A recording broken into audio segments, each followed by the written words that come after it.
बवाल क्यों मचाओ? आप लोग क्यों चाहते हैं मोदी जी का डिग्री सार्वजनिक हो? इंटरनेट पे पड़ा है, देख लीजिए जाकर। बस और कुछ दलाली करना है? कुछ तो बताओ। मोदी जी कक्षा 1 से लेकर 7 तक किस स्कूल में पढ़े, बता दो।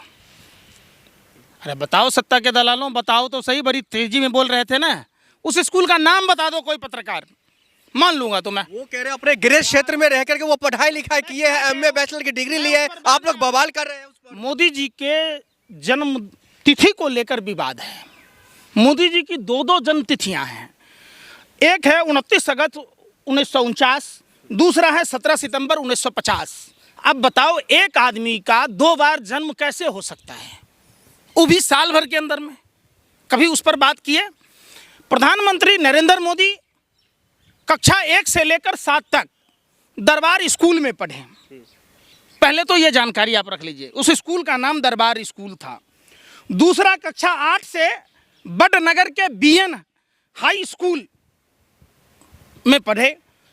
11वीं 1967 में करने के बाद 1967-68 में प्री यूनिवर्सिटी एक कोर्स होता था ग्रेजुएशन करने के लिए। उसमें प्रधानमंत्री जी स्कूल से नदारद रहते थे, गायब रहते थे, न जाने किन कारणों से रहते थे, जिसके कारण उनको परीक्षा में बैठने की अनुमति नहीं दी गई। फिर अगले साल उनको परीक्षा में बैठने की अनुमति दी गई तो वो पास नहीं कर पाते। वो 5 नंबर स्कूल प्रशासन ने ग्रेस मार्क दिया, तब वो पास किए। जहां आनंदीबेन पटेल जो उत्तर प्रदेश की राज्यपाल हैं और शंकर सिंह वाघेला जो गुजरात के मुख्यमंत्री थे, उनके साथ पढ़ते थे। लेकिन आनंदीबेन पटेल का वो लेटर भी आपने लेटर बम देखा होगा जो आडवाणी को लिखा था। आपने वो भी देखा होगा कपिल मिश्रा का, जो दिल्ली के विधानसभा में उन्होंने जो सीडी कांड के बारे में बोला, जिस आर्किटेक्चर के बारे में बोला, जिस आईएएस अफसर के बारे में बोला, जिस लड़की को अगवा कराने के बारे में बोला। आखिर ऐसा कौन सा डर था जिसके कारण प्रधानमंत्री पर आरोप लगाने वाले को दिल्ली का कानून मंत्री बनाया?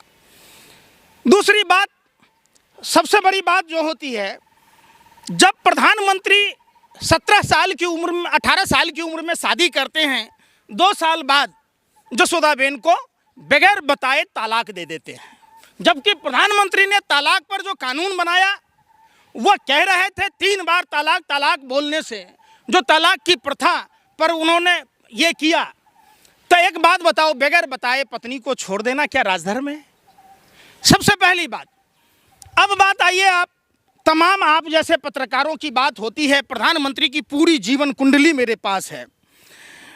अब सबसे बड़ी बात है कि 1969 में मणिनगर में उनके मामा के पास गए, जहां आरएसएस, उनके मामा का नाम कहो तो मैं बता दूं, बाबू हरगोविंद दास की कैंटीन गुजरात रोडवेज के कैंटीन चलती थी, जहां वो काम किया। प्रधानमंत्री जी लगातार झूठ जब बोलते हैं तो एक देशभक्त होने के नाते प्रधानमंत्री को आईना दिखाने की जरूरत है। सवाल बिलबिलाने का नहीं है, आप भाषा की मर्यादा को रखो। और 1969 में मणिनगर में जब अपने मामा बाबू हरगोविंद दास के दुकान पर जाते हैं तो वहीं उनको आरएसएस के अंबालाल कोष्ठी जो कांकरिया के आरएसएस के नेता थे, उनसे उनकी मुलाकात होती है। प्रधानमंत्री देश के लोगों को गुमराह करते हैं, बोलते हैं मैं 6 साल की उम्र में चाय बेची। जब आप 6 साल की उम्र में कहीं गए ही नहीं तो चाय कैसे बेचा? और सबसे बड़ी सवाल, जब 1973 में वडनगर स्टेशन बना तो ये गरम चाय कहाँ कर रहे थे आप? पहली बात, 18 साल की उम्र में शादी हुई, 2 साल बाद उन्होंने जसोदाबेन को छोड़ दिया। तो नहीं, पूरी बात तो सुन लो। तो आप जब 20 साल के उम्र में घर छोड़ा, आप समझिए 20 साल की उम्र में घर छोड़ा, हिमालय की गुफा में तपस्या कर रहे थे, उसके बाद आप 35 साल 40 साल भीख मांग कर खाए, तो भैया बातों का